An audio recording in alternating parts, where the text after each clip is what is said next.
Hey guys, how's everyone doing? I don't usually do live streams this early in the morning, and I'll explain the reason why I'm doing it. Also, I'll go into the teaching. So, I've got a client today. Actually, he's doing my 1 year program. He couldn't make it down to London, some traveling problems. So, we're going to do the session. We're going to do it over video call at 3 o'clock, which is quite a long time away from now.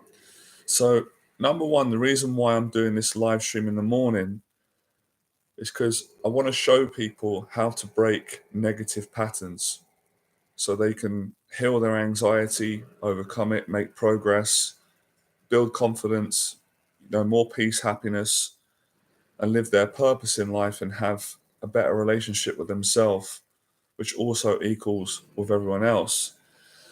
So, you know, like I've said before, I'll say again, I'm a confidence coach who helps people. Well, I'll help anyone who really is dedicated to learning, but I'd say everyone I work with has an anxiety disorder or some kind of anxiety, just like I had in my life, or some of the anxieties that I deal with on a day to day basis.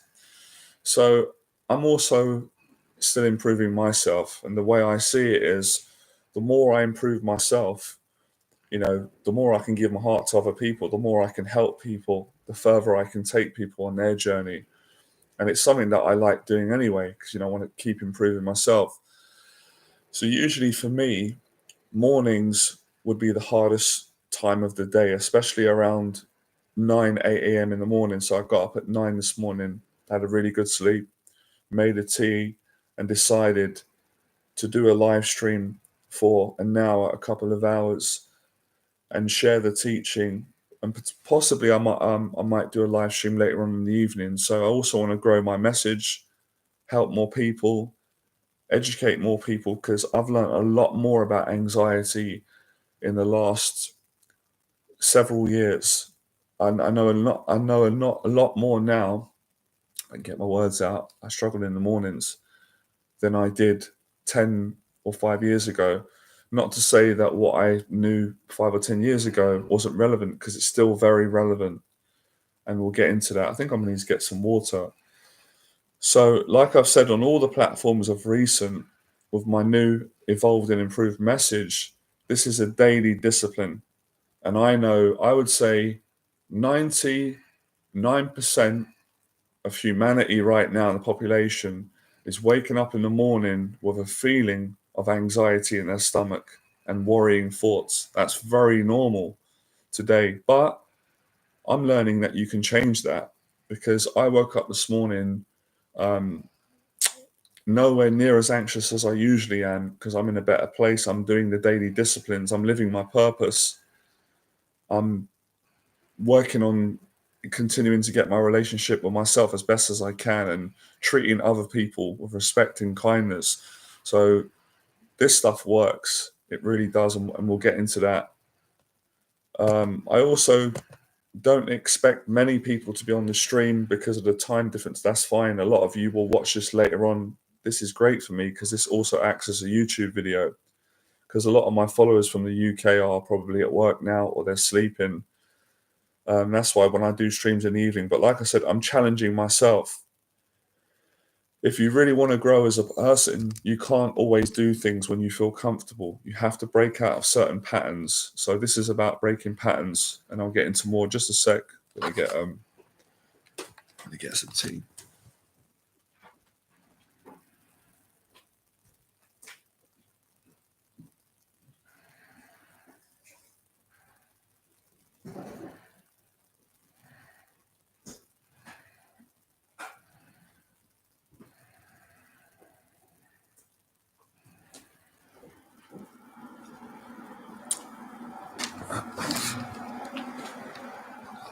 So I recommend anybody and everybody that's on this stream that wants to heal their anxiety and improve it and live their purpose, live a better life, get a pen, take some notes. I'm going to be showing a lot of tips, things that have 100% helped me, 100% helped my clients, and 100% things that I've seen friends and people that I know and other teachers that I've learned from, therapists, coaches, anxiety coaches, life coaches, relationship coaches, anxiety disorder coaches. I think I mentioned that.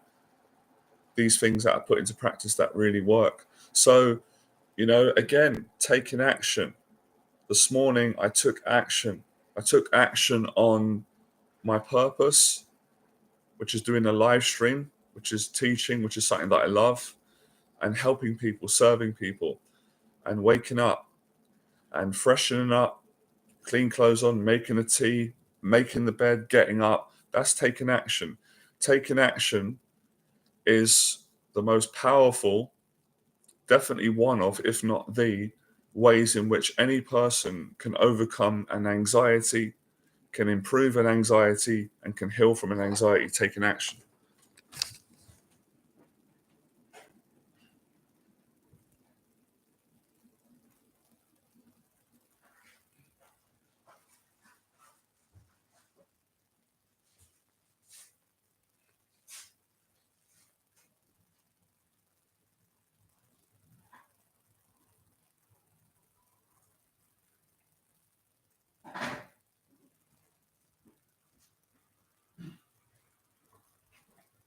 Right, we're ready to go.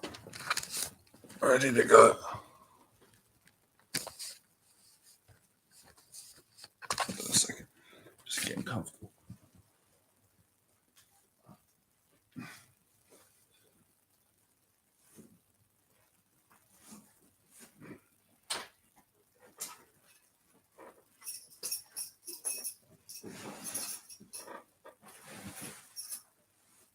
Right.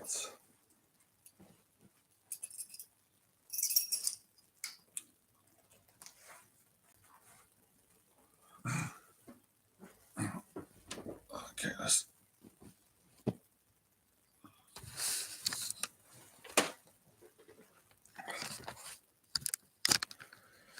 By the way, guys and girls, I highly recommend herbal tea in the morning. It's really good for your stomach.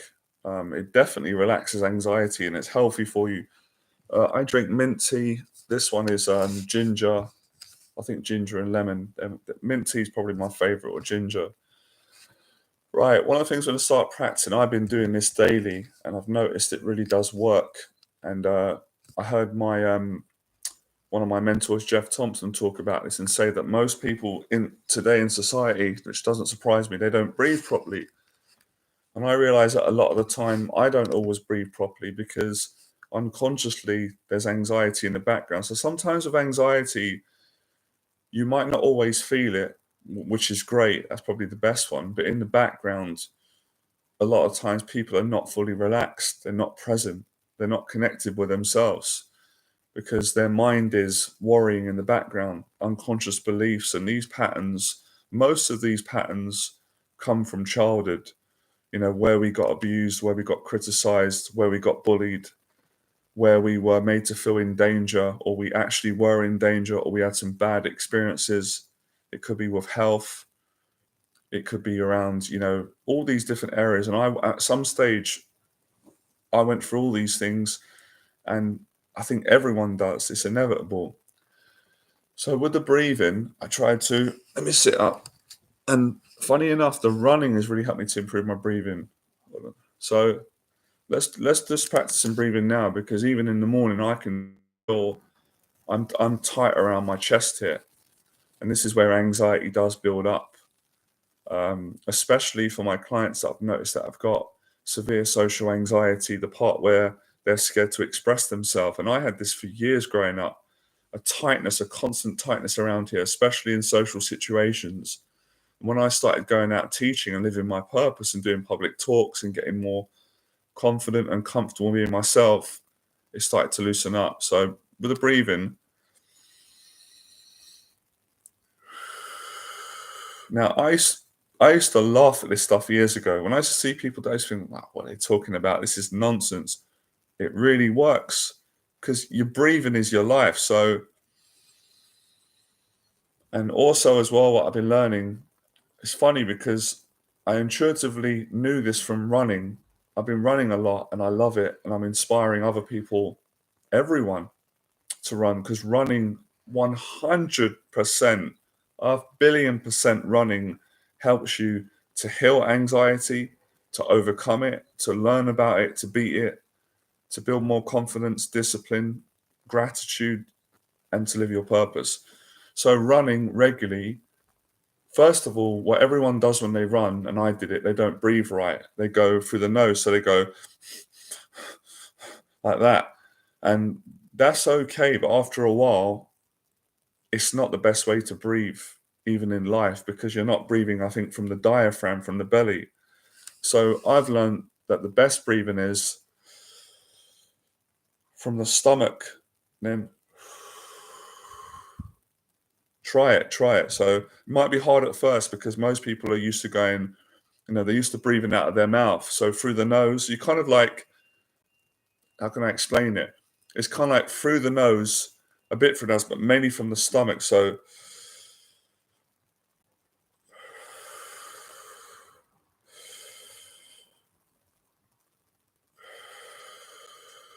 you feel it, it feels better. And you can do it, you can also do it, obviously, you're going to do it through your nose as a habit. So,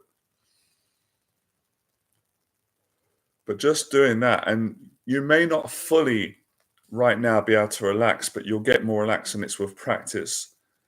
And it's funny because these were all things that I naturally learned to do on the first part of my journey, if that makes sense. I always say the first part because I'm 40 now and I'm on the second part of my journey. At least it feels like that, or that's the way my brain separates it from really when I started coaching and teaching. When I was teaching as a dating and relationship coach, and obviously now my teaching has changed. So when I took a lot of action and went out and faced all my fears, I noticed that I naturally got calmer. So sometimes, again, but like I said, in the mornings, I've got more anxiety probably than more times throughout the day because psychologically, my nan used to say this, and she's right, and my mum. When I used to say, why do I get panic attacks in the morning? Why is it so bad in the morning? I said, because you know that it's the start of a new day and you're worrying about the day. I've also done further research and study. I forgot it's a name. I forgot the name, but a lot of you would know it. It's not that important, the science, talking the truth. But in the morning, that's when most of our chemicals in our body and the way our brain works comes at us. So we feel it's a survival mechanism. I said it the other day. A lot of you would know the name. I can't remember the name now, the science behind it and how the brain works and our hormones, but it comes at us in the morning. And apparently, I can give my own explanation, is because it's a survival mechanism. It's given us that energy to go and use to survive. But if you don't obviously use that energy and you misinterpret it, then people start panicking. I used to be like, oh my God, why am I so anxious? I'm afraid my life, my finances, my health, life, the world, I'm in danger. You start getting into all of that. So a lot of this is all about awareness, breathing, taking action, living good, all these things, they all go hand in hand. But I don't want to overwhelm people to the point, because it's happened to me, where there's so much information, people are thinking, oh, what is it? How am I going to deal with this? And what I'll explain is it's simple steps. So if you was to ask me right now, sorry, I'm so OCD. I see a bit of a crease pillow in the background, and I want to remove it.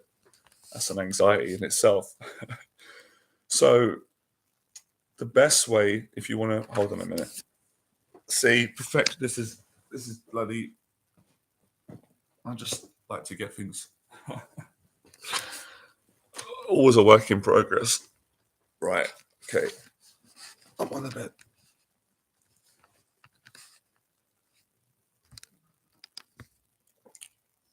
So what I'd say is, to anyone out there who's got really bad anxiety, maybe their anxiety is where mine used to be 20 years ago, where it was so bad I couldn't speak, I couldn't meet people, I couldn't leave the house.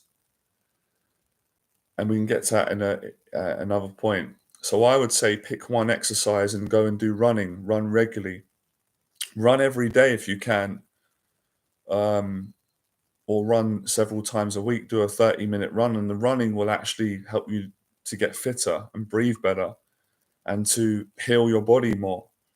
And that's something that I've really, really been learning lately on a deeper level. Again, I knew it, I lived it, I taught it, but there's certain things that with anxiety, sometimes you think that you know all of it or you've learned it because you've taught it, and then you get a deeper understanding, and then you, which is amazing, it's a gift, and then you learn how to heal at a deeper level.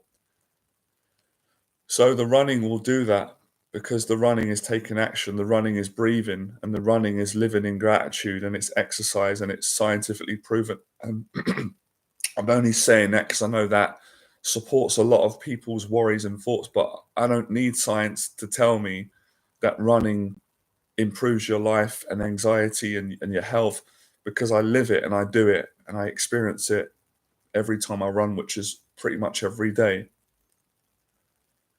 So running will help you to be less anxious and more relaxed.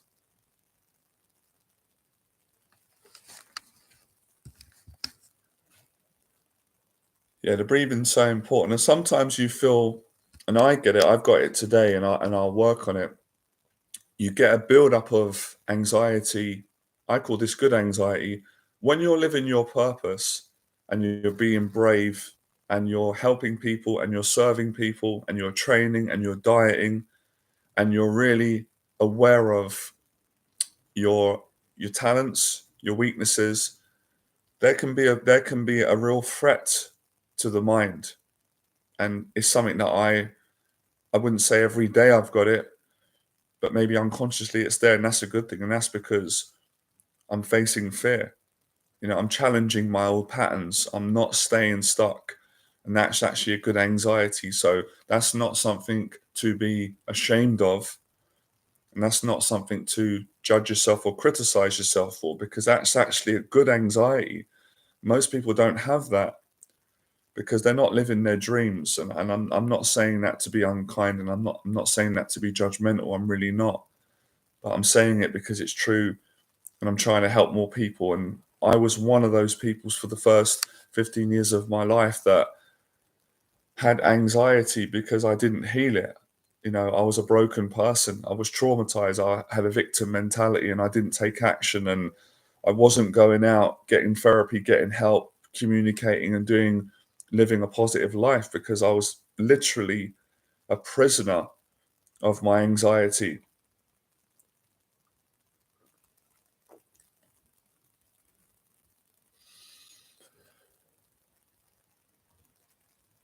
Also, within anxiety, there's a lot of positive emotions like excitement, joy, love, creativity, memories, nostalgia. So it's not, look, it's all about perspective. Because some people to say anxiety is a terrible, negative, horrible thing, and I could agree on that. When it's really strong and you feel in danger, it's not nice. I don't like it either.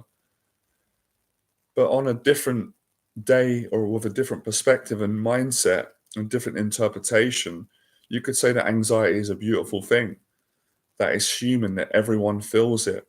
And if someone judges someone for having anxiety, then it's pretty stupid. It's pretty stupid because they've got anxiety, so they're only judging themselves. It'll be like judging someone for going to the toilet. I'm sorry to use an analogy, but it would. It'd be like judging someone and saying that it's disgusting because they go to the toilet and they have to do a number one or a number two. I mean, when you think about it, how unintelligent and laughable would that be when everybody goes to the toilet? So I really tried to free people. It's not easy, but I like the challenge, and free myself of the shame around anxiety. Well, I'm ashamed. I feel ashamed because I've got anxiety, and I don't want people to know that about me, because if they know that about me, they won't love me, they won't like me, they will look down on me, they won't respect me, they will disrespect me, they might abuse me, they might bully me, they might abandon me forever. All these fears, irrational fears and unrealistic fears, which anxiety can conjure up if we don't have self awareness, if we don't have the confidence and we don't have the honesty. And for me, I'd say the faith. I don't push my faith on others. That's something that I've never done because I've got respect for people and I just don't feel right about that. Some people may do that and that's their calling. That's none of my business. But I believe in God. As a Christian who believes in Jesus, um, it's breaking out of the shame because for as long as we are stuck permanently in shame, it's not fair to any human being. We can't live life. We're literally, and that's obviously which can lead to suicide. And I've lost a really close, dear friend to suicide.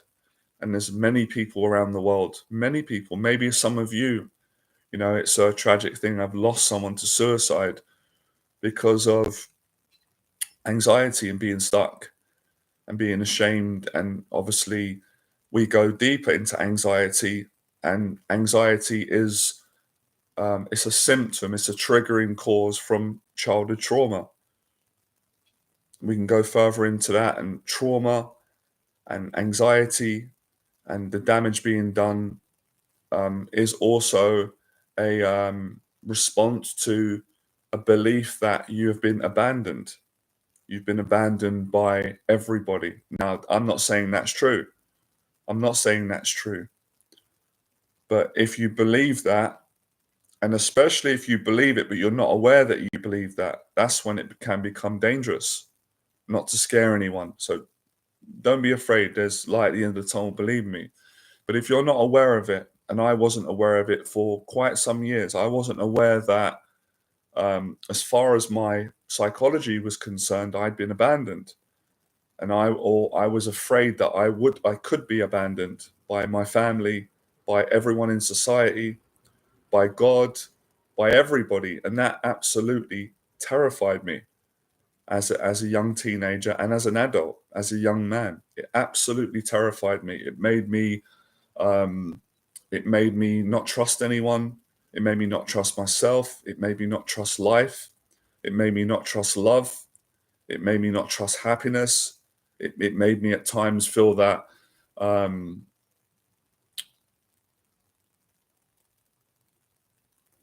it just made me feel trapped. But when I started working on my confidence and going out, I didn't know this fully on a conscious level, um, which didn't matter. When I started going out and facing my anxieties in the practical world, I started to get more confident. And those deep, unconscious anxieties that I had about myself from my childhood, which would surface into the conscious, if that makes sense. So let me give you an example. So obviously, because of the trauma that I underwent and the abuse and the bullying in my childhood, unconsciously that made me feel that other than a few people, other than my nan, my mum, Jesus, God, and my brother, not many more people other than those people. Maybe one friend. Other than that, I couldn't trust anyone. I didn't trust people because I thought that they were going to trick me, they were going to betray me, they're going to hurt me, they're going to attack me. They've got a hidden motive, they've got an agenda, they're going to be nice, they want something. So I had paranoia. I was extremely paranoid, and my paranoia manifested in forms of severe social anxiety, an inability to look people in the eye, an inability to open up, constantly protecting myself, constantly closing my personality down, my conversations down, always being on edge with people. All those things were they were a consequence of my unconscious belief that if I open up and I trust people, they're going to betray me, they're going to abuse me, and they're going to abandon me. So, taking action, doing boxing as an amateur, gave me so much confidence and strength that if people did do that to me, I'm not going to like it. Of course, it's going to hurt my feelings, but I had more confidence that I can handle it, and I wasn't obsessively thinking so much, what are people thinking about me? When are they going to attack me? When are they going to abandon me? When are they going to try and do something to me? That started to calm down. it started to calm down because on a conscious level, I was taking a lot of action. I was getting proof that I can handle danger. I can handle people. And obviously along my journey, of course, on every journey, you meet some good people and you meet some people that are, I'm not going to say that they're not good people because I'm working on getting better with that, but I'd say that they're not in a great place because they're dealing with issues. So that's where, and I will get to that on a later stream, forgiveness, but that is a long conversation and that is not an easy thing to teach. I can't promise that I can teach people straight away how to forgive someone, but I can share my story and how I forgave and how it takes time. But on another level, maybe I can. Maybe I should have more confidence in what I've just said there. But see, that's where you catch unconscious low self-esteem, uncertainty, insecurities. Because maybe I can. Maybe I can. Maybe I can teach people how to forgive people through sharing my story and the forgiveness that I've been able to do. Maybe I can. You're welcome, Ass. It's a pleasure to share it, and that's my goal is to be more vulnerable, open up more. Because if I'm not more vulnerable, and if I don't open up, then I don't honestly believe that I can help people in the way that I generally want to help people. Even though I know that I've helped a lot of people, and I'm really grateful for that. People say it all the time, but you know, I guess there's a lot more work to be done, and I know that, and I'm absolutely grateful, and I feel emotional that I've got a chance to do that further and share more of my story. So where were we?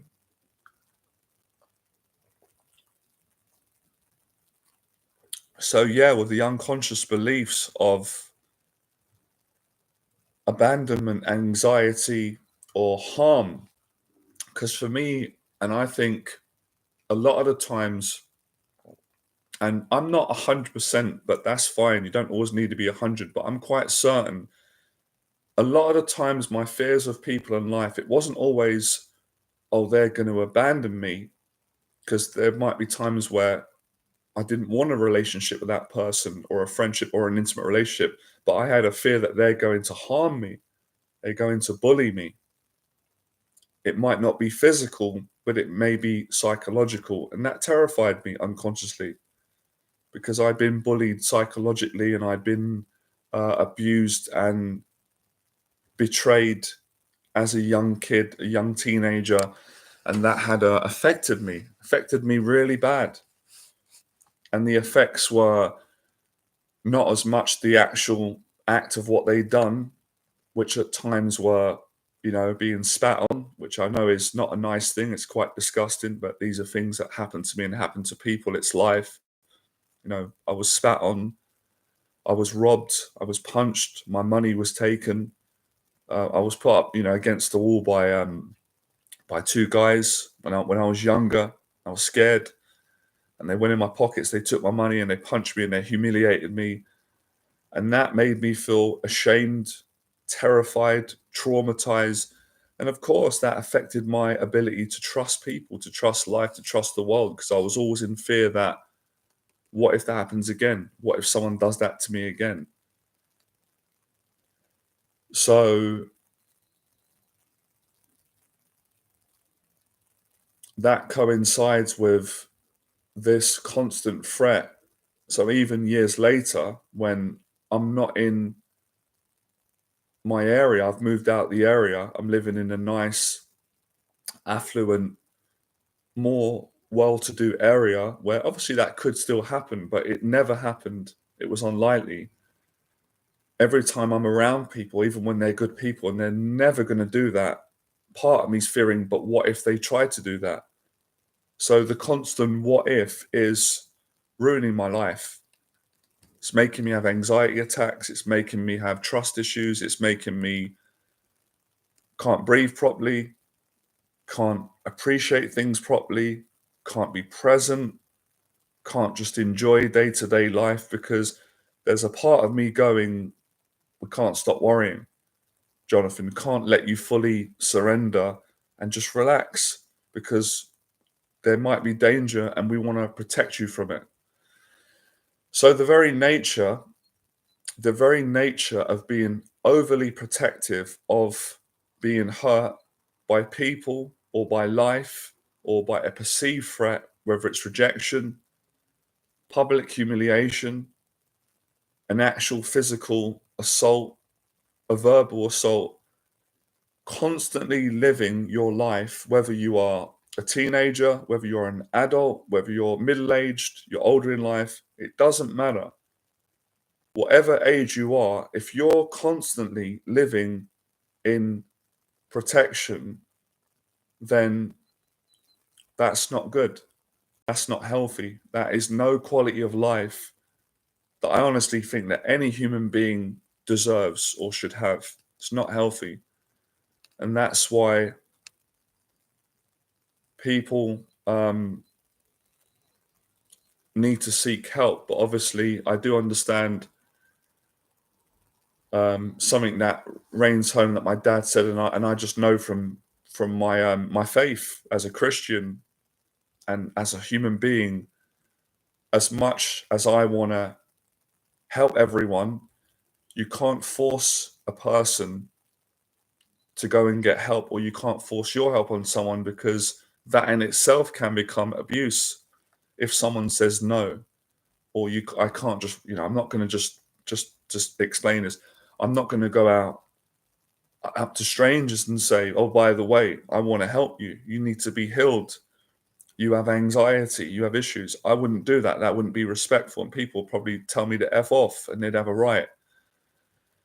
But I will help people that I'm meant to help, that I'm called to help people that ask for it, if that makes sense. But I would say out there might be a lot of people listening to this stream, and I'm confident that there are in the world of all ages, men and women, who deep down really want help, but they don't know it because they're scared to acknowledge it. And I used to be one of those people.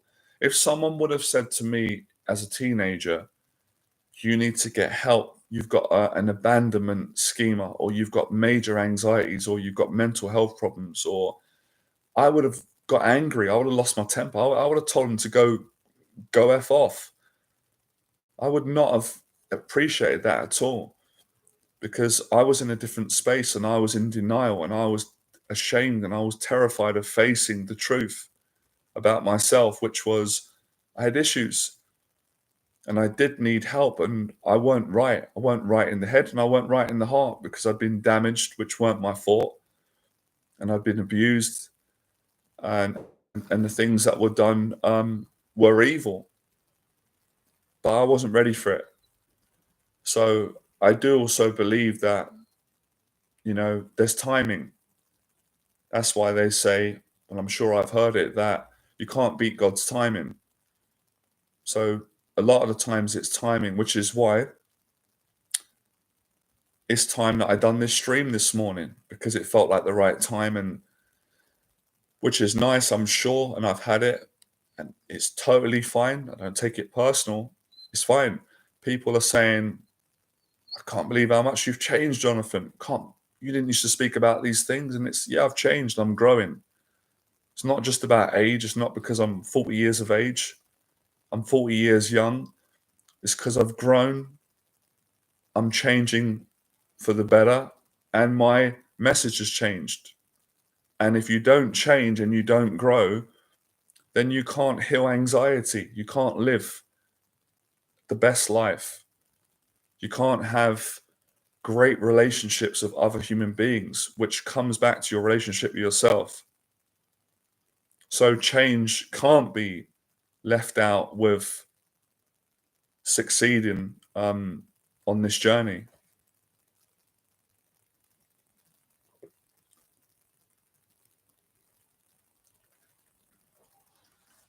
Really appreciate everyone coming on, and this is something that I do and I mean it. I'm so grateful for this live stream. I'm enjoying this. This is amazing. This is like amazing. And this is what I practice every day, and I never used to. Because I used to think, because I was ignorant, I'm human, my judgments towards other people. I used to think that people that said this were gone in the head. They were stupid. They were naive. They were weak people. They were cowards. That weren't me. But that is judgment, judging people. Because the truth was, when I would see people that were living in gratitude and they were happy, or they were saying, "What are you grateful for?" Deep down, I weren't grateful. I was miserable in my life and I was insecure and had low self-esteem. And I hadn't addressed my issues. So I was just projecting onto happy people that were practicing amazing, amazing values and were happy and grateful. I was practicing being a resentful person who didn't have a good relationship with himself. So of course, lessons and lessons, one of the big key things that I've learned on my journey, and you cannot escape it, which is good, and it takes time. If you don't stop judging other people in such a harsh, nasty, evil way, you ain't gonna heal from, you ain't gonna look. I believe, and I want to believe as a Christian, as someone who believes in Jesus, but I don't know everything, and I'm not going to claim that I do. But I hope and I pray and believe that when we all die, everyone makes it. Everyone is looked after and forgiven and healed. But on this time, on this earth, and 40 years of experience of living, and I've been teaching for 12 years, and I've been learning for as long as I can remember from good people in life. If you don't improve and stop the aggressive judgments to other people, you don't change, you don't heal, you don't love yourself. And I learned that from teaching others and how I was. So for me, gratitude is probably the, or one of the most powerful attributes. That might not be the right word, that's fine. Characteristics to heal anxiety, live your purpose, and build good relationships with people. So let me explain the connection of what I'm living, which I'm grateful for every day. I'm teaching, learning, failing, which is great. Failure, you cannot escape from failure, for the reason that none of us are perfect. I am clearly not perfect. We're all human. Even when we're living our dreams, which I am, we're teaching other people to do the same, which I am. We're happy in our life, which I am. We're grateful. We're not perfect. But a great way of having confidence and humility is to really own that, but not use it as a rationalization to say, well, I'm not perfect. I'm a loser. I'm trash. I'm not lovable. I'm not intelligent. I'm not smart. No one loves me. No one cares about me. No, that's victim mentality. That's not good. We need to get the right balance. And as he says in The Karate Kid, and I'm not going to do my impression now, it's too early for it. So if you want to see my impression of Mr. Miyagi in The Karate Kid, you've got to come on the later streams. He says, balance, Daniel-san. Balance. When find balance in you, then, Daniel-san, I couldn't help it, then karate. Then you find the right woman, the right karate, the right way to live, and the peace in your own heart. So balance is key, that balance of humility. Because I find if you start saying, I'm the best, everyone's beneath me, look at me, look at my money, look at my fame. In my experience, from someone who, I don't think I said that, but I did that. I did that at some point, and I paid the price, and I suffered, and the suffering made me stop doing that and not feel that way. and not treat people like that, because the moment you start thinking that you're better than people and they're below you because you've got you've got some a bit of money, or you've got a little bit of fame, or some power, or some leadership, or you feel that the moment you do that, you're in a dangerous place. That's all I can say. So you shouldn't do that. And for me, I try my best to treat everybody with respect. Everybody, regardless of who they are, what walk of life they are, because that's how I want to be treated. And I don't think, and I don't feel one bit that I'm not better than anybody.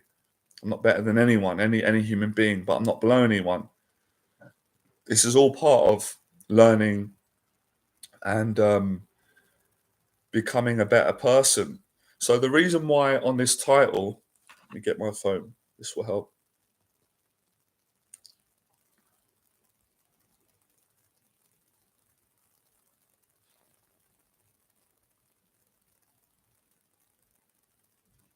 Right. Oh, I love YouTube's new setup. It's beautiful. Look what they've done. Wow. They've changed the format and that looks great. Love that look. Got such a positive, clean look. Right. So the reason why this title is my name on healing anxiety by living your purpose and building good relationships with people, because that's how you do it in my experience. And all of what I'm saying connects on it. You can't have good relationships with people if you are hating everybody, judging everybody, disliking everybody, being paranoid of everybody, because that relationship, that projection onto other people is how you feel about yourself. So until you change your relationship with yourself, it ain't going to change with other people. Now, I don't say that lightly. I know that life is difficult and we all have challenges in relationships, and people can be difficult. Everyone can. You can be difficult watching this stream, and I can be difficult. So, of course, I'm not going to give, I'm not going to be dishonest and false and say that once you get your relationship right with yourself and you live your purpose, you're never ever going to get angry and upset with someone and they're not going to. That's not life. No. But it ain't going to be the way that it used to be, where you're always angry with people. You're always getting into disputes. You're always untrusting. You're never, it's not like that. So we want to find consistency. And again, that goes hand in hand with being a good person, not being perfect. And for me, one of the values that I was taught, I'm well grateful by my parents, and I'm pretty pleased with myself how I've lived it, is you got to apologize when you've done wrong. When you're wrong in a relationship or a situation.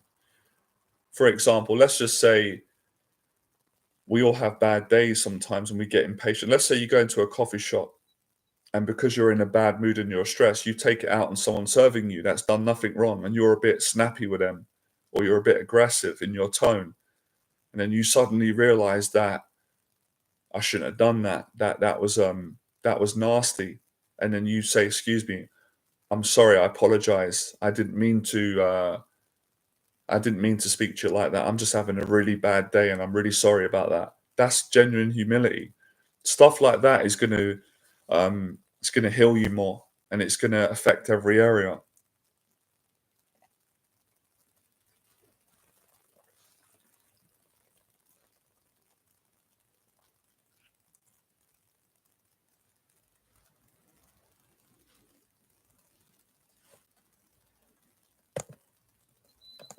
So that's why I said earlier, I want to practice an exercise. I'm doing it right now, but I'll explain it, guys, right? If you're a bit more open-minded. And I'm doing this, I don't do it all the time, but I do it when I need to. So it's not an ego thing, it's not showing off. I do it with clients when I feel we need to do it. And that's just have a little bit of space and relax and just have a bit of silence. I'll do it now. So this is where I'm going to start breathing, because every now and then it happens to me. Anxiety starts coming back. So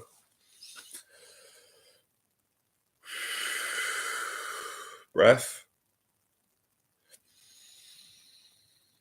And funny enough, right? And I don't mind if people laugh at me, because I don't take myself too serious, and it's fine.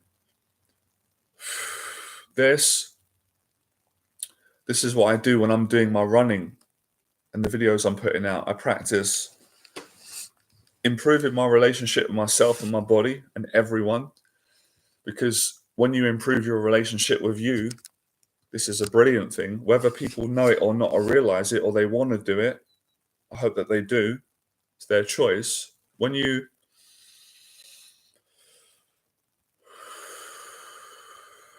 get your breathing, get relaxed, get calm,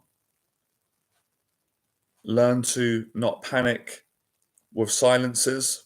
And I've seen a lot of my clients have this anxiety, and I love helping them with it. I don't judge it, because I had it, where they get awkward or nervous if we're doing a session sitting down and we're doing a mentoring session and they're talking, they're opening their heart, which is amazing. And I'm talking, and they're talking about their life and what's improved or how they feel. We're working through stuff. Then it goes quiet because they run out. No, it's not that they run out of things to say. The conversation comes to an end and I come to an end, and then we're both quiet. And then they might, I need to keep the conversation. And I say, no, relax, it's fine. It's fine. You don't have to, you can be comfortable. You can be comfortable with me being uncomfortable. I'm not going to judge you, because you're my client, you're my friend. I love you as a person. I'm here to help you. You could trust me. And I used to have the same thing. And it's actually good for you to get comfortable and overcome this fear or make progress, because until you do, it's never going to go away. And that's a big part of my work.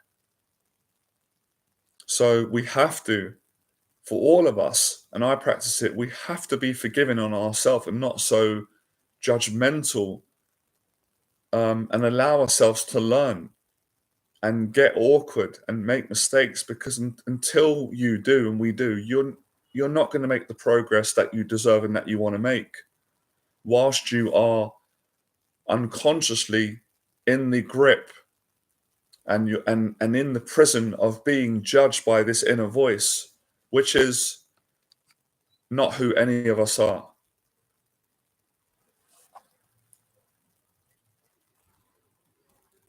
And it feels amazing. I feel it now. I hope all of you, it feels amazing when I say, you know what? No, I'm not going to listen to that societal voice that says I have to keep speaking. Because if I don't keep speaking, people are going to judge me. They're going to reject me, abandon me, and I'm going to be caught out. I'm going to be caught out for being a person who has got anxious. It's not right. It's not honest, and it's not true. So this is one of the beliefs that I believe for years, and everyone has it until they overcome it and become aware of it. We're taught this. We're taught this in our society. We're taught this at school. I'm not saying that it's taught on purpose to harm us. It could be taught just inadvertently, but we are taught it. And we are vulnerable human beings that don't like showing, depending on where we're at, we don't like showing our true vulnerabilities around other humans, because we have a belief that if we show that, we won't be loved, we'll be abandoned, we will be disrespected, we will be ashamed of who we are. And I'm telling you, it's not true, because I've got proof. I've experienced it. All the good people I've met in my life, and I realized this the other day, I realize it right now, even though the mind don't always agree, but it's true. All the good, loving people that I've met in my life that never betrayed me, loved me, and I loved them. They were great friends. Or example, my nan, who obviously my nan's not here anymore, but with me in spirit. My nan is the kindest. My nan was the kindest, most loving, most loyal, most compassionate, non-judgmental human being that I've ever met in my life. And that's true. And my nan saw me at my worst and she saw me at my best, and she was never changed. So when I got that proof as a young teenager and a young adult that I can do it, I'm not going to die. Because when you believe it, you think you're going to die. When you believe that you can't get awkward in front of another human being because you will literally die, it's terrifying. Of course it's terrifying. It doesn't matter how old a man is. He could be a bodybuilder. He could be a 260-pound bodybuilder who is absolutely massive and who could crush me and you with one hand. But it doesn't take away the fact that if he's got that fear, he's terrified. He might not be physically terrified because, let's say, physically he can beat up most human beings and he can lift more weight, but he's terrified of not being loved. He's absolutely petrified. And that goes for anybody, men and women. A successful woman or a woman who's a grown adult, if she's under the assumption and the belief that she can't get awkward in front of another human being because she's going to be abandoned and not loved, or she's going to die from the shame, then you're absolutely terrified. So when you get proof that that belief is not true 100%, because I can tell you it's not true because I've got proof and I've got experience and I've challenged the belief and disproved it, and my clients have. And I'm going to hit you with another truth. Okay, let's play a little game with the belief. So let's say, for example, that belief is true. The belief that says, hold on a sec. So let's say that belief says, if you get awkward and nervous in front of other people,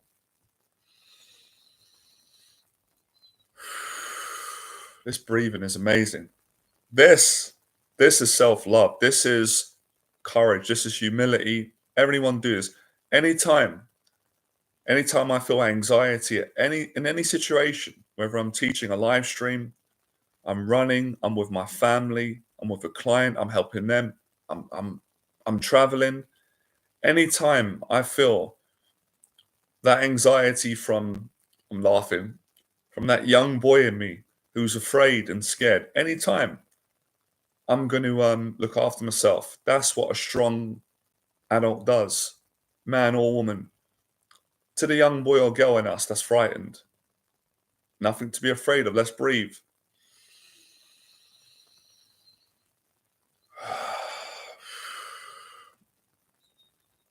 Please, God, give me the strength, give me the courage, and give me the confidence to be relaxed in my own body and myself and to give to other people.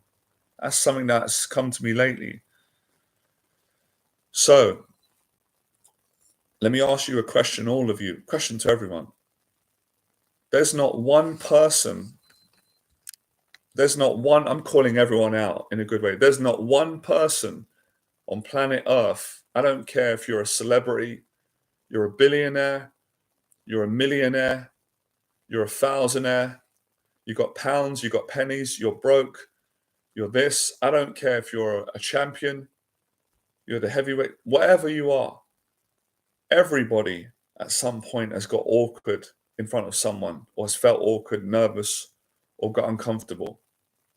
So, if that's the truth, which it is, how could anybody truly really judge someone for getting awkward and nervous when they've done the same? They're only judging themselves. It don't make sense, but of course people still do it, right? It's human nature.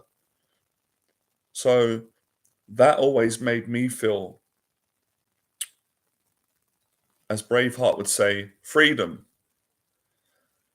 and less shame, getting past the shame, the pain, and the prison of anxiety, trauma, and a fear of being abandoned by everybody.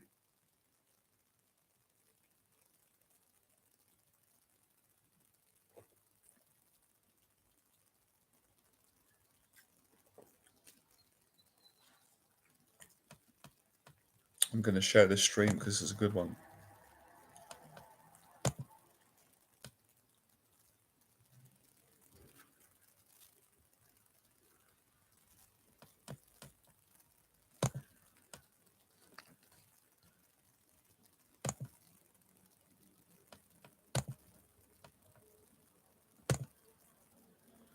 Those of you that are going to watch this stream later on, I know a lot of people, which I really appreciate, they really value my work, my teaching, and the live streams. I really appreciate it. If you've got any questions, you can email me or write the questions underneath my video, and I will do the best I can. I'll answer your question in the next live stream. I'll answer it, in the next video. I'll answer it in my prayers when I'm doing my running.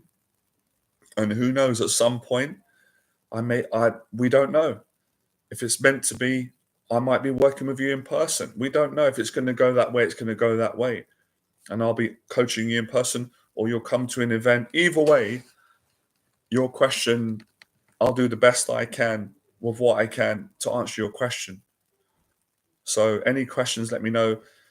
Please subscribe to the channel because you'll help me to help everybody. I want to help all of us. I want to help more men and women who have got an anxiety disorder to live their purpose, regardless of where they're at, regardless of their anxiety, because I've done it, I'm doing it. You don't have to. You don't have to be completely healed and perfect, which none of us are, or all your issues are worked out. That's great. And everyone wants to get to that, but you don't need to get there to live your purpose. And if you do believe that, then you're never going to do it. Because I wasted, well, let's say in hindsight, everything's not a waste, it's all learning lessons. But let's just, on some level, I wasted 15 years of my life because I believed in order for me to live my dreams and my purpose, which was always in my heart, always as a young kid, always all I wanted to do was be kind to other people, help them, give them confidence, strength, inspire them, be an inspiration. I know that it can sound a little bit cheesy because I'm 40 years of age and I'm speaking on how I felt when I was a young boy, a teenager. And I'm also from the 80s as well. So I'm coming from a generation, cheesy music, cheesy films, but I love it and I'm not ashamed of it. But because I believed I'm not enough, I'm not good enough, I'm poor, I'm broke, I'm not attractive enough yet, I'm not ready yet, I need to get ready. I did it 15 years later. I was ready. If you've got the heart to do something and you're genuine, you're ready. And you become ready through doing anyway and learning. So how would you ever be ready to do something if you never got started? It doesn't make sense. That's the belief, that's the anxiety, that's the trickster. That's the anxiety saying, you're not ready yet. You're not ready to start that business. You're not good enough. You don't have a six-pack yet. You don't have enough money in your bank account. You haven't addressed all the issues with your parents. You haven't got the apartment yet. You haven't sorted all your... No, it's not true. It's not true because when you start now, you become ready through action, through awareness, through praying, through discipline, through doing the best you can, through courage. You become ready through doing, through living. So the way that we overcome anxiety, another explanation, and heal trauma and abandonment issues by living every day, living in faith, living in gratitude, living in courage, going to the gym, working out when we don't feel like it, working out when we do feel like it, doing the best we can, and we can do it. I'm doing it. My clients do it. I know you guys can do it, and girls. You can do it. If I can do it from the place I come from, I was a broken person. I was terrified. At some point, I had low self-esteem to no self-esteem. I had no confidence. But in saying that, as I'm sharing my story and telling the truth, and as one of my clients says, I want to be real with you. I want to be more. I said, go for it. Great. Let's be more real. Let's be more honest. Honesty is a journey.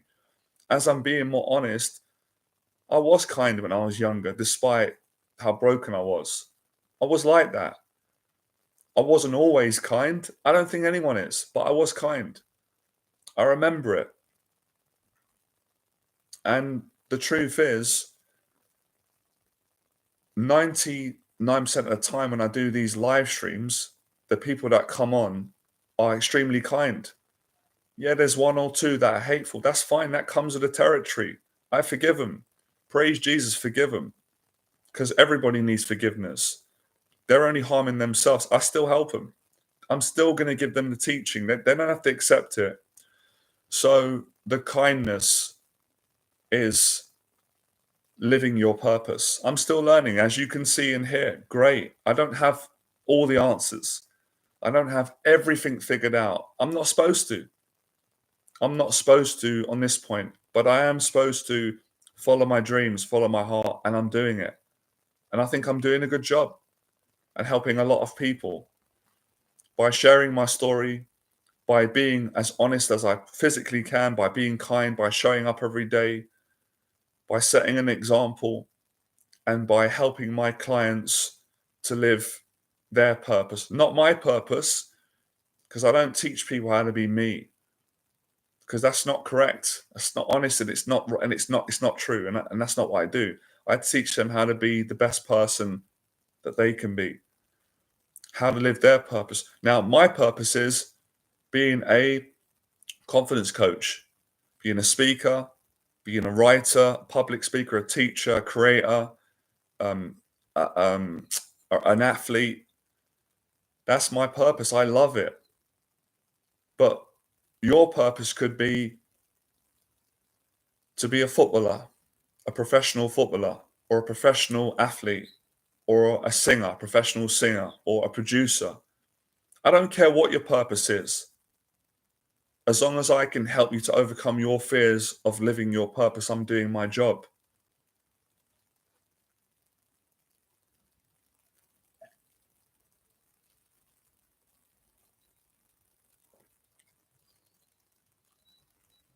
So, when you live your purpose, it's amazing. Guess what happens? Part of me is going to go, I can't believe it. But deep down, I know it. I know people know it. I know deep down they know it in their heart. But their mind doesn't know it. And their mind doesn't want to know it, because that's what the anxious mind does. When you live your purpose, in most cases, you're kinder to people. You're more nicer. And your relationships with people get better. They get better as a result of you living your purpose, as opposed to you not. Listen, 100%, as Tyson Fury would say, I borrowed his saying, all right, I admit it, right? I am original, but we all do it, and it's a nice thing. And we give gratitude. We can learn a couple of things from people, but we're still ourselves. I know this to be 100% true. Every single person living and breathing, every man and woman, I don't care what age they are, what background they're from, what their financial situation is, what they've been through in the past, every single man and woman has got a purpose in life, has got something that they're good at, that no one can do it the way they do. No one. No one can do it the way they do, because they were born with it. Every single person has got a purpose. But this is where the catch comes in. Do they have the courage to live it? And I wish this weren't true. I wish I could eat my words, and I hope that I do. I wish I could be wrong. I want to be wrong. I want to eat my words. Well, I want to eat my breakfast, maybe not my words, but you understand the saying. But most people, when you look at statistics and numbers around the world, most men and women are not living their purpose because of fear and anxiety. and abandonment trauma and issues, and a belief that it's not possible, that they can't do it, that they don't have a right, they don't have permission, they're not allowed, it's not safe. The world don't agree, but it's not true. Because I know from what I've done in my life, how I changed and how I live my purpose and continue.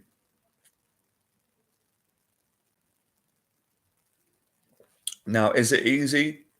I'm going to be honest. I'm going to give you two honest answers. They're, in my experience, they're both true. And yes, it's contradictory. And there is contradiction in people, everybody, you, all of us, and life and purpose, because it's not perfect. We don't have all the answers. So is it easy for any man or woman to live their purpose? No, it's not. It's absolutely terrifying. It's absolutely, at times, excruciatingly painful. It is agony. It is frightening. It is uncomfortable. It is uncertain. It is alien at times. But when you live it and you commit to it 100%, and you face the fear of death, you face the fear of life, you face your fear of love, you face the fear of trusting people and yourself. And I don't mean that naively. I don't mean that you just go out and you just trust everybody. That would be out of balance. Like I said, balance is key. But you got to trust someone, and that someone has to be yourself to start with. Because like my mentor, Jeff, said, if you don't trust yourself, you will not trust anybody. Anybody. You won't trust no one. You won't trust your parents. You won't trust life. You won't trust God. Because it starts with yourself. Now, I'm going to give you a second explanation on the question, is it easy for any man or woman at any stage of life, not just based on age, but where they're at now, whether they are depressed, suppressed, joyous, happy, overwhelmed, somewhat the two, in the middle, hurting, fearing, is it easy for them to live their purpose? And the answer is yes, it is. Yes, it is. Reason being, because when you fully live it, it's the best feeling in the world. It's the best feeling in the world, because when you live it, it feels right, because it is right, because you feel connected. You feel a connection with yourself and with everyone, and you're more caring. You care about people more. You're more honest. You're more confident, and you attract better things in your life. And I'm not all about money, but I'm not going to rationalize and lie and hide and say that I don't want to make more money, because I want to make more money, because I want to help my parents, and I want to help more people, and I want to be financially freer, and I want to help more men and women to become financially free, because we deserve it. If it was my choice, if I had the power to do it, maybe I do, maybe I don't. I want everyone, I don't want anyone to be broke, any person, anyone to go hungry. It's not right. It's not right. And I always felt as a kid, and I didn't have the courage to say it. Now I've got courage to say it. I wouldn't want any person to struggle and have no money, because I know how it feels, because I experienced it myself most of my life, having no money and having little money and being frightened of how are we going to pay rent? What if I can't eat? Or I can't travel? Or I can't buy clothes? I know how that feels. I grew up poor. So it's not right. But at the same time, I don't worship money, and I won't worship money. And my faith teaches me that. And it's not something that I have to pretend. I don't. And the reasons why, well, I'll give the reasons, and we'll see what comes out. This is what happens when you plan. When you don't plan stuff, you just tell the truth. Because, yeah, you can plan the truth or you cannot plan it. Number one, because growing up poor and seeing the struggles that my parents went through, and we all went through, and everyone around my area and I went through the pain of that, the pain, the agony, the hurt, the heartbreak, the anxieties, the abandonment anxiety, the stress, the trauma, the pain that money caused in my household, with family, and in my area. You know, people killing each other at times, people going on hard drugs, unemployment, or seeing all that, the pain that people's relationship, damaged relationship cause of money, um, humbled me. Secondly, personally, I don't push it on anyone because I respect. I've got clients of different faith. I treat everyone with respect and the same, regardless of what their faith is. But me as a Christian, me as a believer in Jesus, Jesus taught me. Jesus taught me that no one can buy me with money. No one can put me down, because my value in this world is not based on how much money I've got. It's not based on money. And if I be a good person, and I follow my faith, I follow what God's put in my heart, I'm never going to go broke. God's never going to leave me without money, and he never did, and he never has. That doesn't mean I'm going to have struggle. At the same time, I can learn to make money being a good person. So I don't need to be broke. I don't need to be afraid and ashamed because I'm fearing what people think. Balance. I can make as much money as I want, but providing I don't fall out of gratitude and worship money, make money my God. I don't make money my God. I make Jesus Christ my God. That's my faith. If it was a choice of all the money in the world, someone's going to give me all the money in the world, or my faith in the Lord, in Jesus Christ, and dying and going to heaven, I'm choosing God. I'm choosing Christ. I don't want the money. I don't care about the money. Money means nothing to me. It means nothing to me if it's a choice out of the right direction. So that's how I feel. That's how I live. That's my heart. That's not ego. That's how I feel. And I'm not worried about what anybody else thinks. I'm not worried about what they think. But yeah, if I can help someone, good people, to be better people, make money, I'm going to do it. And I'm already doing it. I'm already doing it in my business coaching. So I have a healthy balance because I know the struggles, and I know that the lack of money and the wrong relationship with money creates trauma. It creates an abandonment anxiety. It can make people commit suicide because the relationship with money is not good. So when you live your purpose, and when you are kinder to people, and all the things we've discussed, your relationship with money gets better. And my relationship with money, thanks to the Lord, because I couldn't do it without the Lord, and my family values, and learning from my mistakes when I was greedy. I was greedy. I wanted money too much because I grew up poor. And when you grow up poor, if you don't change it, you become desperate because you believe you're not good enough and you're not worth anything. And I used to believe that about myself when I was in a bad place. I was taught that. I was taught that by school teachers. I was taught that by society. Not all though. Not all though. So it's again about being honest and balanced. There were many school teachers that taught me that I'm valuable, that I can go out. And one of the best teachers in the world, of course, I guess it's a gift from God, is my nan. I get emotional when I talk about my nan. I'm so grateful that I'm grateful that my mum gave me permission to talk about my nan, because I didn't want to upset my mum before, because the death of my nan was so upsetting to all of us and my mum, that I didn't want to disrespect my mum by speaking about my nan and how much my nan means to me and how much she will always mean to me. And my mum was like, no, it's cool. My mum was like, talk about nan. It's lovely. I don't mind you talking about it on anywhere, on YouTube, on your live streams, to your clients. My mum was happy. I was surprised. That's the mind. Got to be careful. That's the negative thoughts that can trick you. Oh, what will my mum think if I say it? Well, you've got to communicate with honesty. So my nan they can't be emotional because they're not going to be men. You're wrong. That's completely wrong. We'll get to that in another video.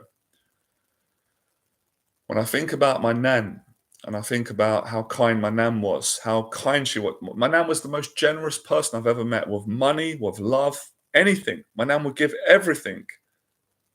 Obviously, she had healthy boundaries. My nan didn't care about money. My nan didn't care about money, and my nan always gave me money when I was broke. And for that period of time, oh boy, this makes me want to cry. My nan always gave me money. So I didn't realize till later on, my nan taught me how to have a good relationship with money. And the way she taught me that was through the demonstration of her life. My nan was a believer in Jesus. She was a believer in God. Because she was not greedy. My nan was not greedy. And my nan didn't treat me any different when I was piss poor, when I was on job seekers allowance and I had no money and I was collecting checks from the government. And even when they threw me off benefits and I had nothing, no money in my account, no one to go borrow money from, my nan would always say, "How much do you need? Go get my purse. It's in the top drawer." "Oh, which drawer?" "The top one. Open the drawer, there's money in there. Take it." That's love, that's kindness. So it's not about money and how much money you have to live your purpose. When I first started my business was it 2012 or 13, somewhere around that time. When I first started my business, just before I met the woman of my dreams at that time, my girlfriend back then, I had no money. I had no savings, none, no offshore accounts, no investments, no no money from parents, no backup. Love my parents to bits, but they couldn't do it. They might give me a little bit of money. They couldn't afford it, and I wouldn't ask them because they give me enough. No friends to say, "Oh, can you borrow me? Can you borrow me 20 grand to start a business? Can you borrow me 30?" I didn't have that. I didn't have that. I had no money, but I had a dream. I had a vision.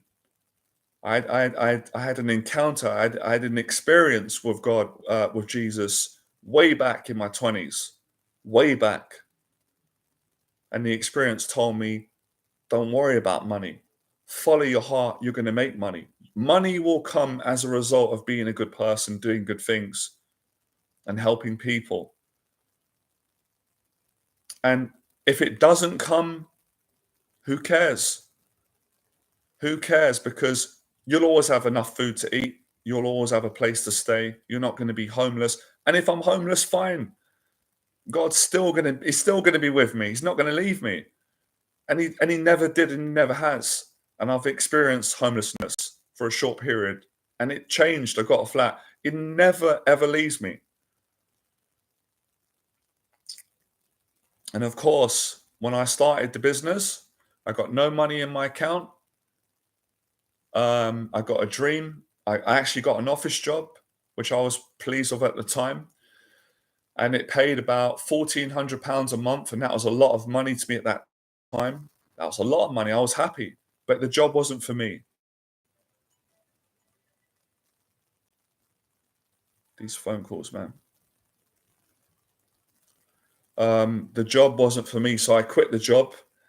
I had £1,400 to live on. That money very quickly rent, obviously. Then I met my girlfriend.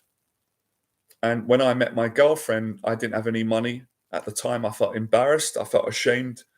I was worried that if she finds out, she will not stay with me. She will not love me. She will leave me. So I go back to my original teachings. I told her the truth. I told her that, look, I don't have any money. And I lied to you about being a personal trainer because I was ashamed that you'd would look down on me, and I live at my parents', but I've got a dream. I've got a vision. And she was great. She didn't leave me. She loved me. She loved my honesty. She loved me as a person. She didn't care about the money. She just said, don't lie to me again. I said, I wouldn't lie to you again. The truth is, I'm 27, 28 years of age. I'm living at my parents'. I don't have any money yet, but I've got a dream. And she said, pursue your dream. I believe in you. You can do it. You're great. And she stuck by me. And guess what happened? A year and a half later, I become financially free because I had the courage to follow my dreams and follow my heart and follow my faith. So there's a lesson on all what we're saying today. All of it includes money, relationships, life, trust, anxiety, following your dreams, being a better person, having good relationships. So how do we get our relationship good with money? With ourselves. If you don't have a good relationship with yourself, then your relationship with money will just represent that. It's just going to represent that. But yeah, not to worship money. And that's what I practice. And I'm 10 out of 10 at the moment. I'm doing good with the faith, with the strength, and knowing what I know, knowing that if you get arrogant, and I did it later on, I got arrogant, I forgot because I'm human, and it was down to me, and I had a mental breakdown at age 34. And best thing that happened to me, and that's the second part of my story that I have been sharing, and it's showing it right now. Just gonna have a short break, guys, so I can use the toilet, get a tea, and then we'll go for about another half an hour. All right, let you process.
Right. Okay.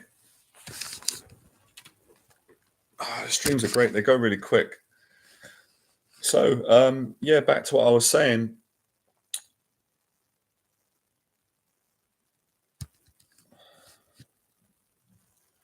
So, it's the way I see it. I've said this before, and I keep having this realization. I'm feeling the urge to say it.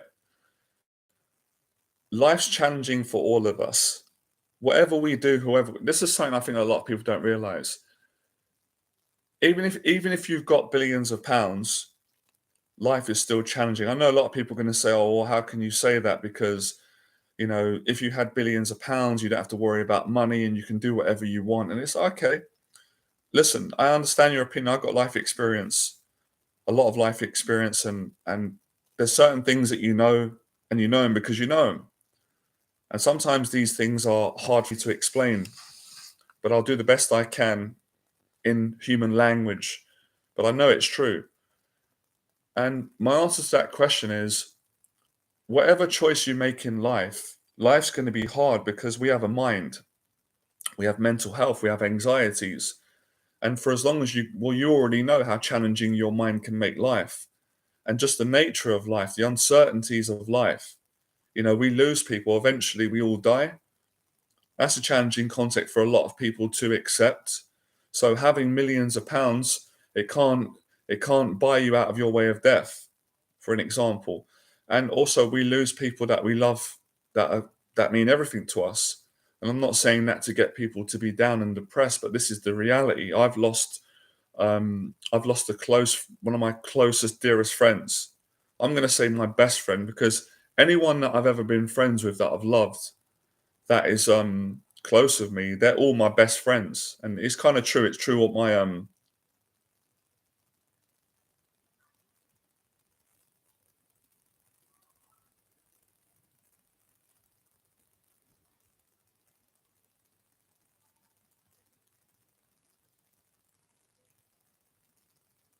okay.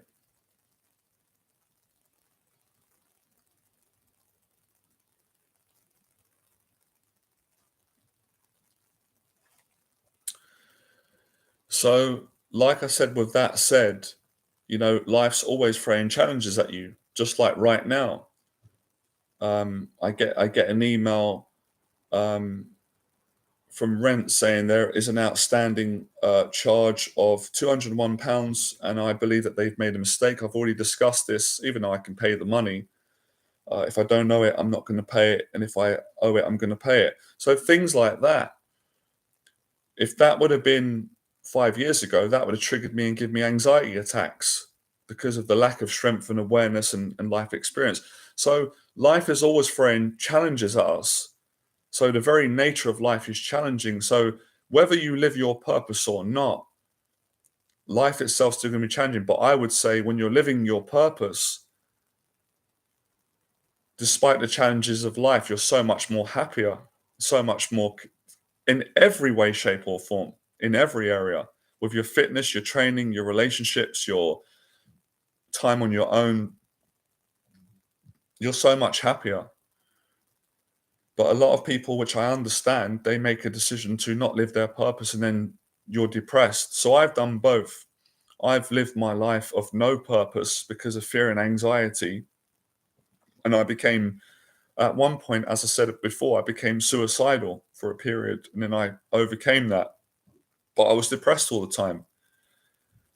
And the second experience of my life is I lived my purpose and I've been living it for over a decade, 12 years. There's been some breaks in between. I'm so much happier, a different person in the sense of how my life has looked, traveling the world, teaching, getting paid to do what I love, helping other people to make money, getting on better with my family, making new friends, going to the gym, having new experiences, overcoming certain negative patterns, losing weight, going through the amateur system, doing boxing, doing bodybuilding, running, meeting other people, getting mentorship, paying for mentors, spending time with amazing, interesting people, meeting other people.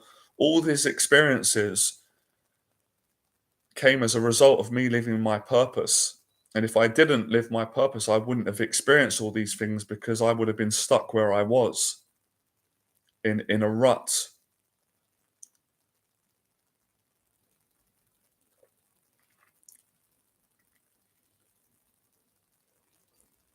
And the more you deal with challenges, like what I got today, two challenges already, very small challenges, but for some people can be could ruin their whole life or their whole happiness. The banks called me. They're great to protect me because Sometimes this happened before when you make payments. They check to see if someone has taken money from your account. If it's you, and it is me, which is good. They protect you. So that's a phone call. Then I get a thing for my rent saying I've got an outstanding £201. I already discussed this matter, and I believe that they are wrong. I've overpaid, but if it's my debt, then I've got the money. I'll pay it. It's only £200. It's not, like I said before. When you really experience life in a healthy way, you don't care about money the same way that you used to. The reason why I don't care about money like I used to, because I've had no money. I've had the stresses of having no money. I've made a lot of money. I had a mental health breakdown, and that's the reason. Having a mental health breakdown and recovering when I thought my life is over really puts money into perspective. And like I said before, I'm not being judgmental. I hope I'm not being honest. So many people today in today's world have got a lot of money, but they're not happy. They're resentful. They're not kind to people. They don't like themselves because they've got a bad relationship with themselves.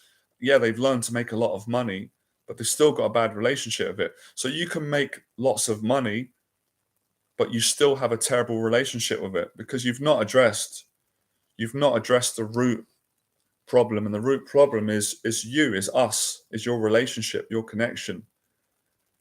So if you've got a lot of money, but you treat people badly because of anger and aggression, and you don't like people and yourself, you'll never be happy. And many of the people that have got money have said that, which is why do you think so many people today, and it's a positive thing in the end, all this is positive.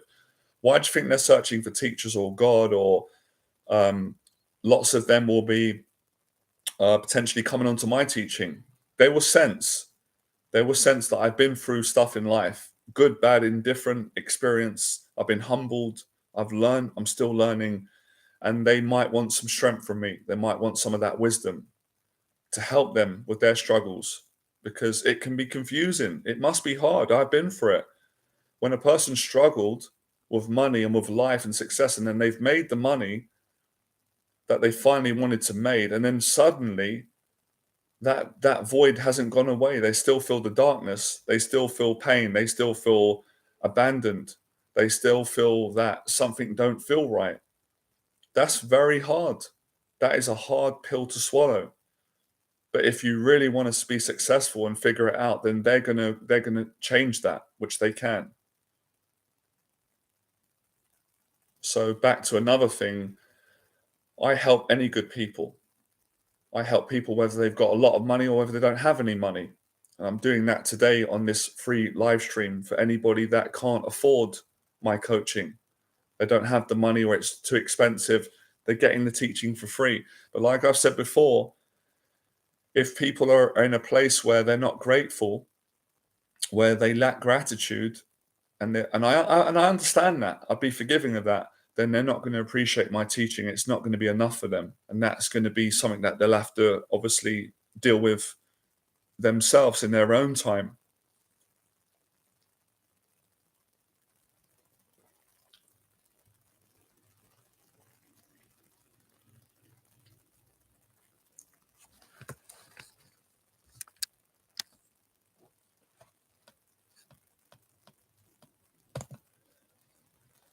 So back to what I said, you heal from anxiety by living your purpose and building good relationships with people. And you can actually do these things in whatever order you want. There's no right order, in my opinion, because it's all going to lead you to the right place. So let's say, for example, at the moment you're not living your purpose because you're too scared, or you're in a job that you don't want to be in, and yeah, you're too scared. That's fine. If you start working on just practicing being kinder with people, more patient, already a healing with your anxiety is going to start taking place. Or if you start to run, so there are various ways you do it, and I teach it on all my programs, especially the 1 year confidence program. If you run regularly and exercise, if you eat healthier, if you socialize more, if you practice being honest with people, if you clean your apartment, if you practice dealing with your daily challenges like bills, because we all get bills coming from rent that challenge us, or depending on where you're at, some people are good with it. If you put these things into practice, if you clean, if you stay on top of life and live, your relationship with yourself is going to get better. You're going to have better people, quality relationships around you. And that is going to give you the strength that you need to go and live your purpose. So I'm going to end it on that, because I could go on. And I've got a client at 3:00. I'm going to do my running. I'm going to sort my outstanding bills, address that challenge, and continue on. I've got loads more videos. This continues, and this is why I love doing this. I appreciate everyone coming on. If you've got any questions, you'll ask me.